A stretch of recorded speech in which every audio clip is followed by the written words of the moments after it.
es una utopía que por un vidrio que estaba en el basurero se encendió el basurero o algún bosque. Efectivamente, la mano del hombre ha costado miles de hectáreas en nuestro estado potosino.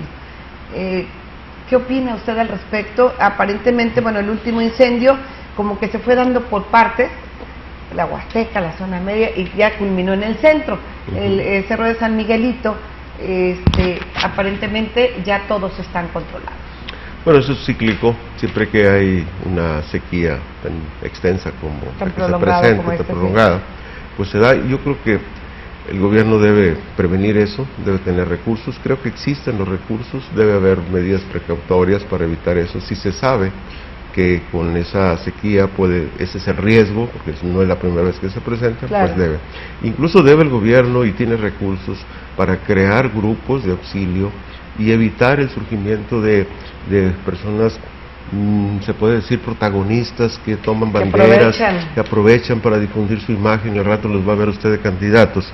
El asunto es de que los ciudadanos no tienen ninguna necesidad de estar llevando botellitas de agua a la plaza, porque el gobierno se gasta mucho dinero en otras cosas, que bien podría aplicarse en ese fondo para contingencias, apoyar a sus grupos. Por ejemplo, los grupos de protección civil deberían de tener recursos suficientes para iniciar esos trabajos. Cada vez. No existe ninguna justificación. En este país siempre se hace la cultura de la limosna. Vemos que Teletón resuelve problemas para los niños cuando el gobierno tiene los recursos suficientes para resolver. Vemos grupos que apoyan becas para los muchachos y nos piden 5 pesos en los cajeros, cuando el gobierno tiene recursos suficientes para resolver esos problemas. Es de tal modo que es como un juego, de personalidades que aprovechan esas situaciones. Yo creo que el gobierno debe asumir su responsabilidad, crear fondos de contingencia suficientes. Hay demasiado dinero. A mí me parece hasta burdo, por ejemplo, que mientras que en una alcaldía, como la nuestra, como la del vecino, como la que usted quiera, los funcionarios se despachen con la cuchara grande con sus sueldos, resulta que después andan poniendo módulos ahí para recaudar de limosna medicinas para ayudar a la gente pobre, para recabar fondos, para recaudar agua para llevarle a la gente que está con problemas. Es bueno eso, sí, hay que ayudar, pero el gobierno tiene esa responsabilidad, que no disfracen, que no jueguen con esa situación y que traten de endosar a la sociedad un problema que ellos como gobierno deben de resolver. No, don Juan Pablo, con usted, pero bueno, déjeme decir, mejor vamos a cambiar de tema, ¿qué le parece? Nos vamos con Villa. ¿Mande? Nos vamos con Villa. Nos vamos con Villa, el tema local. El tema local.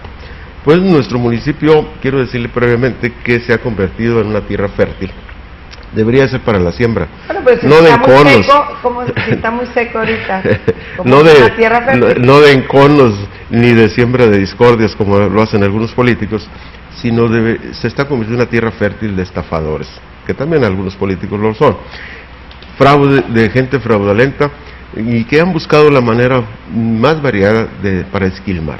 La falta de actuación por parte de los representantes de la ley, como son la policía y los ministerios públicos, que muchas veces se usan de oídos sordos, e incluso por la falta de legislación al respecto, cualquier defraudador instala su negocio, sí, entrecomillado, llega a Río Verde, contrata publicidad en la radio y empieza a ofrecer sus servicios de cura todo.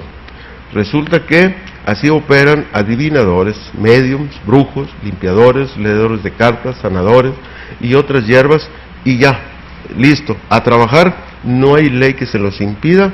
Ellos pueden difundir en los medios, se agarraron, hacer su propaganda. Como unos 5 más. ¿Qué pasaría con ellos? Nada. Estos consultorios son visitados por ciudadanos que confiados en que ahí le resolverán todos los males, están dispuestos a entregar parte de su patrimonio, incluso hasta se endeudan en el ánimo de curar sus añejos males. En octubre pasado aparecieron en esta cabecera y en distintas comunidades volantes que anunciaban o promovían a una agencia de empleos de nivel internacional denominada Chamba México. La empresa, hasta antes del 31 de marzo, presuntamente legal, contrató a enganchadores o reclutadores a quienes prometió una atractiva comisión de 1,000 pesos por cada cliente, o quizás ya considerada víctima, que cubriera en una sucursal de Banamex, en la calle Hidalgo y Allende, el depósito de 7 o 11 mil pesos. El desencanto y la frustración invadió a los cientos de campesinos que, ilusionados en alcanzar el sueño americano, confiados depositaron esa cantidad y para poder ser considerados y enlistados en el primer viaje de contratados a las empresas de esta empresa hacia Canadá y Estados Unidos. La agencia Chambamex o Chamba México consiguió en 10 estados a enganchadores con el perfil de Tomasito o Tomás Martínez, relacionados en la mayoría de ellos en las comunidades, gracias a su participación en campañas de reconocidos políticos y de diferentes partidos. Todo resultó un fraude, los enlistados y enganchadores fueron también engañados, son parte de los estafados. Los reclamos a los segundos fueron por los pasaportes, la gente ya no quería su dinero, me dijo uno de ellos, lo que quiero es mi pasaporte, mi visa, la credencial de identificación oficial, porque la mayoría de ellos estaban conscientes, la mayoría de los enlistados estaban conscientes que el dinero lo depositaron a una cuenta de la empresa y nunca ninguno entregó el dinero en manos de los reclutadores. Sin embargo, el conflicto legal surgió desde la oficina porque desde la oficina del secretario, el señor Llamas Pimentel, le enviaron la orden al capitán villista Genaro Sandoval Plasencia para que detuviera a los reclutadores y de paso detuvieron al abogado Francisco Atala allá en lo que fue la zona de tolerancia aquí en Río Verde, en la calle Quesada. El capitán villista, deseoso de justificar su nuevo nombramiento como mando único en esta región, aplicó la máxima de Francisco Villa que rezaba en aquellos años: primero mátalos y después averiguamos. Y el capitán ordenó: primero remítanlos y después averiguamos.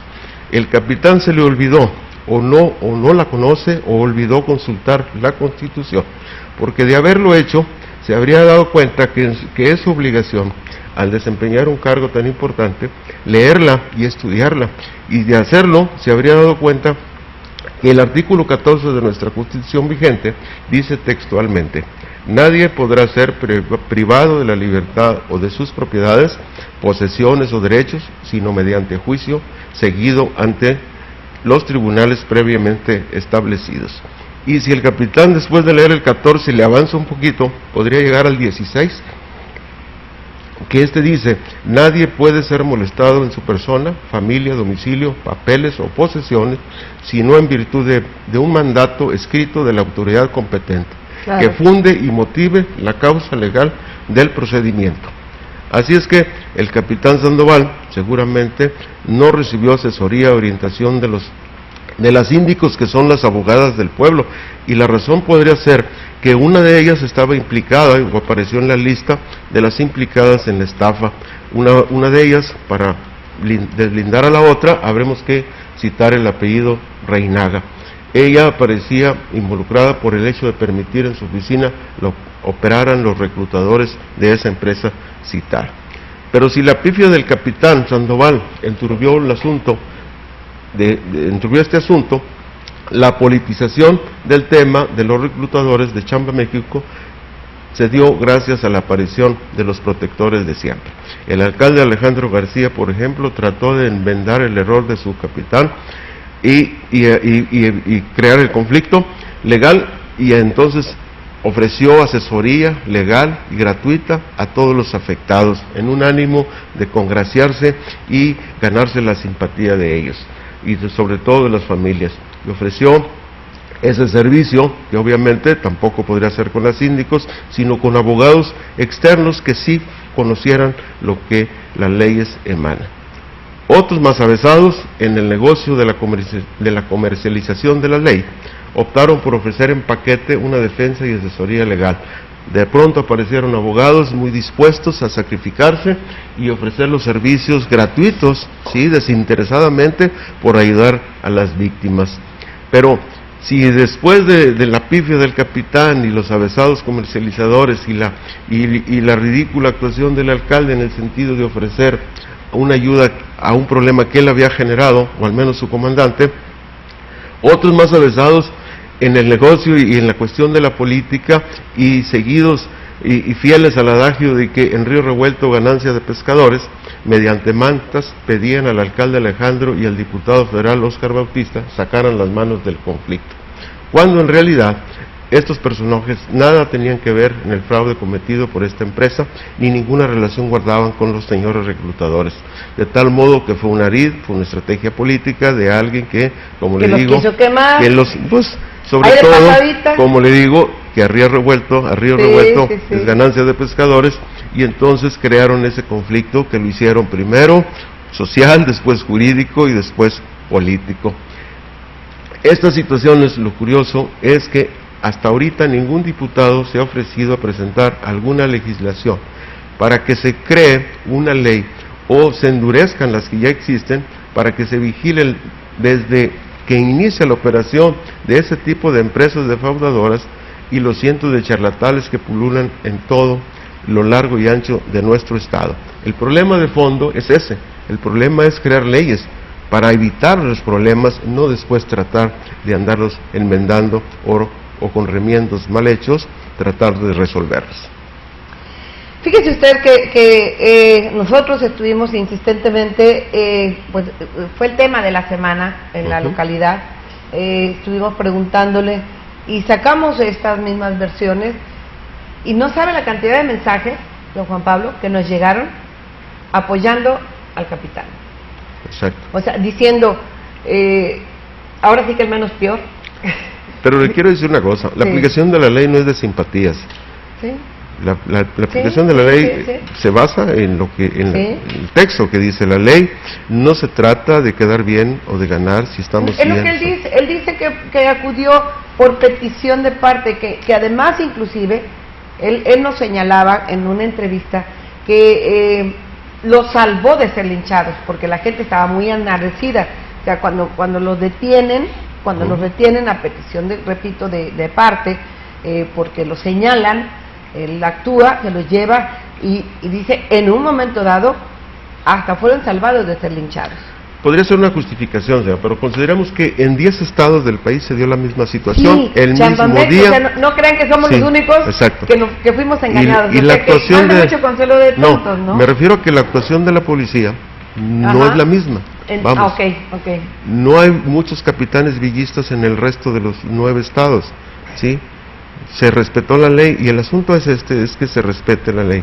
El asunto es que no se violenten. ¿Por qué? Porque si algo tiene fama el capitán, yo estoy de acuerdo en el sentido de que se aplique la ley y que se ha establecido el orden y se han bajado los niveles, aunque se protege a algunos promotores de giros negros. No a todos les aplica la ley. El problema es que el capitán tiene que entender que existen leyes y él no puede llegar a una comunidad, introducirse a los domicilios, violentar la privacidad. Vamos a decir que le haría falta una persona que le asesore legalmente. El trabajo, la prontitud, él no se fija, la celeridad con lo que hace y todo, o la limpieza con la que hace ese trabajo, estaría mucho mejor si tuviera un buen asesor o asesora legal que le diga, aquí puede actuar, pero no puede actuar porque se violenta esto, o tiene que hacer antes esto y esto para poder proceder, si no pasa lo que pasó con Florence Cassens. Hay una ahí máxima. Ya la deja libre, no porque fuera inocente, sino porque el inicio de la averiguación estuvo mal fundamentada la averiguación. Sí, pero mire, lo que hay que establecer es que el desconocimiento de la ley no exime responsabilidad. Sí. Ni a mí como ciudadano, ni al capitán como autoridad. Claro. Bueno, ahí está el hecho, que salieron libres. Exactamente. Y quienes más le ayudaron, si se trató, no solamente lo salvó, vamos partiendo de esa idea, lo salvó de ese inicio, lo salvó de la cárcel. Porque si él no los detiene de esa manera arbitraria, esa gente hubiera sido denunciada, procesada y estuviera en la cárcel. Sin embargo, gracias al capitán y a su mala interpretación o su creencia de que vivimos en tiempos de villa todavía, de que primero mételos al bote y después mañana averiguas, esa situación se está dando. Y el asunto lo menciono porque no es el único.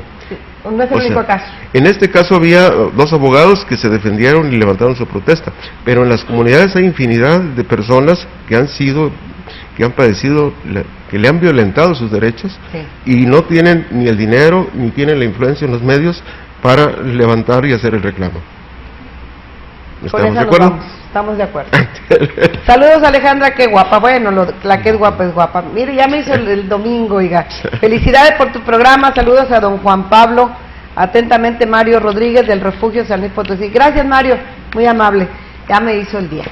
Don Juan Pablo, muchísimas gracias, como cada domingo. Nos vemos, Dios mediante. Ya estuvo bueno de vacaciones, hay que trabajar. Y nos vemos, primeramente, Dios, el próximo domingo. Gracias por sus comentarios. Muchas gracias.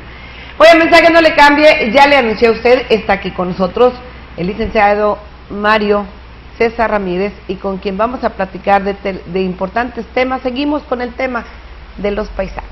Volvemos.